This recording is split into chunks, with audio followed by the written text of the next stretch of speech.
আসসালামু আলাইকুম, হেদায়েত আছি আপনাদের সাথে। কথা বলবো আজকে আমি আপডেট এসইওর গুরুত্বপূর্ণ একটি টপিক নিয়ে, জিইও বা জেনারেটিভ ইঞ্জিন অপটিমাইজেশন নিয়ে। দেখেন 2025 বা 26 সালের কথা যদি আপনি চিন্তা করেন, আপনাকে মাস্ট জিইও, এইইও, এলএলএম এসইও সম্পর্কে কমপ্লিটলি জানতে হবে। আজকের এই ভিডিওতে আমি জিইও নিয়ে কথা বলবো, পরবর্তী ভিডিওগুলোতে আমি এইইও এবং এলএলএম এসইও নিয়ে আলোচনা করব।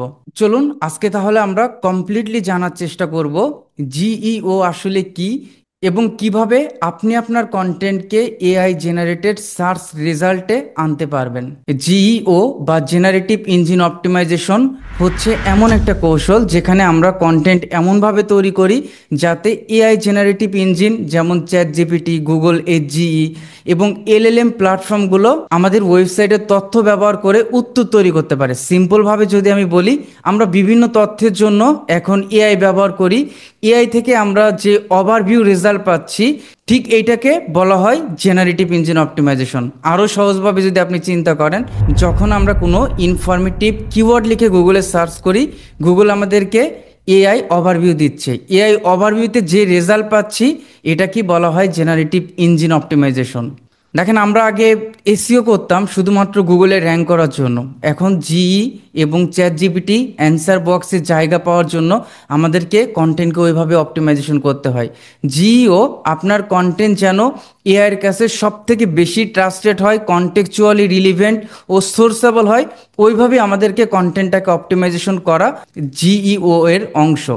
এখন আপনি বলতে পারেন, how generative engine work. Generative ইঞ্জিনটা আসলে কিভাবে কাজ করে? জেনারেটিভ ইঞ্জিন কাজ করে এআই ট্রেনিং ডেটার উপর ভিত্তি করে। যখন কেউ চ্যাট জিপিটি বা এজি বা জেমিনাইতে প্রশ্ন করে, আমরা স্বাভাবিকভাবে যখন এআইতে গিয়ে প্রশ্ন করি, এআই ওয়েব থেকে বিভিন্ন সোর্স পড়ে সারাংশ বানায়।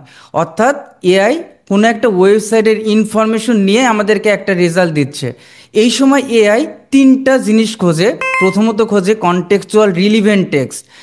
মানুষ যখন সার্চ করে, ওই সার্চের সাথে রিলিভেন্ট টেক্সটগুলো কোনটা, এবং এআই এটাও দেখে ক্লিয়ার এবং স্ট্রাকচার ডাটা।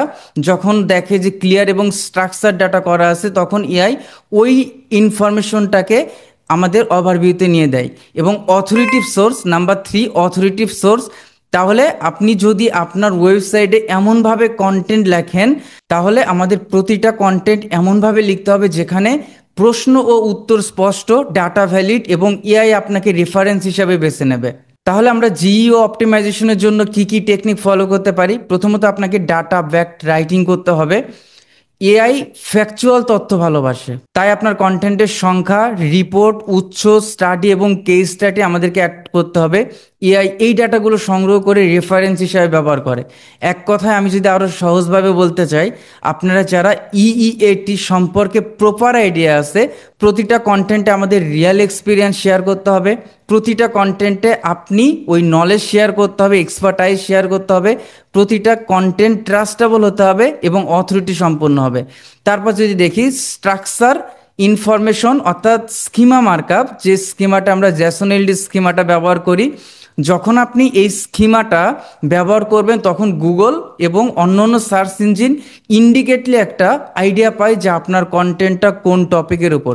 স্বাভাবিকভাবে স্কিমার জন্য, প্রোডাক্টের জন্য আমরা প্রোডাক্ট স্কিমা বা অ্যাগ্রিগেট রেটিং স্কিমা ব্যবহার করি, এফএকিউ স্কিমা আলাদাভাবে ব্যবহার করি, আর্টিকেল স্কিমা আলাদা ব্যবহার করি, অ্যান্ড স্পিকাবল ডাটা সবগুলো এআই ইঙ্গিত দেয় কোন অংশে কি বোঝায়। এগুলো জেনারেটিভ ইঞ্জিন অপটিমাইজেশনের জন্য অত্যন্ত গুরুত্বপূর্ণ। এবং কনভারসেশনাল ফরম্যাটিং, দেখেন এআই উত্তর লেখে কথার ঢঙে। আপনি যেভাবে কোশ্চেন করবেন, ঠিক ওইভাবে আপনাকে উত্তর দেবে। তাই আপনাকে এমনভাবে কন্টেন্ট তৈরি করতে হবে যেখানে প্রশ্নও থাকবে এবং উত্তর ওইভাবে স্টাইলে থাকবে, প্রাকৃতিক ভাষায় এবং সহজভাবে আমাদেরকে কন্টেন্টটা লিখতে হবে। এবং ব্র্যান্ড এন্টিটি অপটিমাইজেশন যদি বলি, যে আপনার ব্র্যান্ডকে একটি এন্টিটি হিসাবে গুগল ও এআইয়ের কাছে পরিচিত করুন। আগে আমরা কি করতাম, একটা কিওয়ার্ড নিয়ে কাজ করতাম, বাট এখন এআই যেটা দেখে ব্র্যান্ড অ্যাওয়ারনেস, ওই ব্র্যান্ডের ভ্যালুটা কীরকম। এর জন্য আমাদের উইকিপিডিয়া, লিঙ্কডইন, তারপর হচ্ছে রেডিট, নলেজ গ্রাফ, এই সব জায়গাতে আপনাকে আপনার ব্র্যান্ডের অ্যাওয়ারনেস করতে হবে। আপনি ফেসবুক পেজের মাধ্যমে হতে পারে, ইনস্টাগ্রামের মাধ্যমে হতে হবে। এক কথায় আপনার ব্র্যান্ডের অনলাইন ভিজিবিলিটি অনেক বেশি থাকতে হবে। যদি আপনার ব্র্যান্ডের ভিজিবিলিটি অনেক বেশি থাকে, এআই আপনাকে রেফার করবে। এআই রিডেবিলিটি অপটিমাইজেশনের কথা যদি বলি, এআই যেন আপনার কন্টেন্ট সহজে পড়তে পারে, এর জন্য ব্যবহার করুন আপনি যখন কন্টেন্ট লিখবেন ছোট বাক্য ব্যবহার করবেন, স্পষ্ট হেডিংগুলো আপনি ব্যবহার করবেন, সাথে সাথে বুলেট পয়েন্টগুলো ব্যবহার করা অত্যন্ত গুরুত্বপূর্ণ। প্রতিটি অনুচ্ছেদে একটি নির্দিষ্ট ধারণা আপনি অ্যাড করবেন। ধরুন আপনি চ্যাট জিপিটিতে লিখছেন best spa service in Dhaka. Chat GPT কী করে, চ্যাট জিপিটি বেস্ট যেগুলো স্পা সার্ভিস, এই বেস্ট স্পা সার্ভিসগুলো আপনাকে, ব্র্যান্ডগুলো আপনাকে দিয়ে দিচ্ছে। তো এখানে আপনি একটা জিনিস লক্ষ্য করবেন যে আপনি কিন্তু ডিরেক্ট কিন্তু এখান থেকে আপনি ট্রাফিক পাচ্ছেন না, বাট জিওর পাওয়ারটা হচ্ছে আপনার ব্র্যান্ডটাকে সে মেনশন করতেছে। আমি যদি জিওর স্ট্র্যাটেজি সামারির কথা বলি, প্রশ্ন উত্তর ভিত্তিক আমাদের কন্টেন্ট তৈরি করতে হবে, ডেটা ও সোর্স আমাদেরকে দিতে হবে, এফএকিউ ও স্কিমা ব্যবহার করতে হবে, এনটিটি কনসিস্টেন্সি বজায় রাখতে হবে এবং এআই রিডেবিলিটি আমাদের এটা বাড়াতে হবে। তাহলে একদম যদি আমি সংক্ষেপে বলি, আপনার কন্টেন্টকে এআইয়ের কাছে ট্রাস্টেড করে তোলা এবং ব্যবহার উপযোগী করে তোলা। তার মানে আমরা সহজে বুঝতে পারলাম জিইও এমন একটা স্ট্র্যাটেজি যেখানে আপনাকে বুঝতে হবে এআইয়ের ভাষা, এআই কোন ধরনের কন্টেন্টকে সাজেস্ট করে, কোন ধরনের কন্টেন্ট আপনি লিখলে, কোন ধরনের স্ট্র্যাটেজি অ্যাপ্লাই করলে এআই আপনার ওয়েবসাইটের তথ্য এআই ওভারভিউতে শো করবে। এইটাকে মেনটেন করে আমাদেরকে জিইও অপটিমাইজেশন করতে হবে।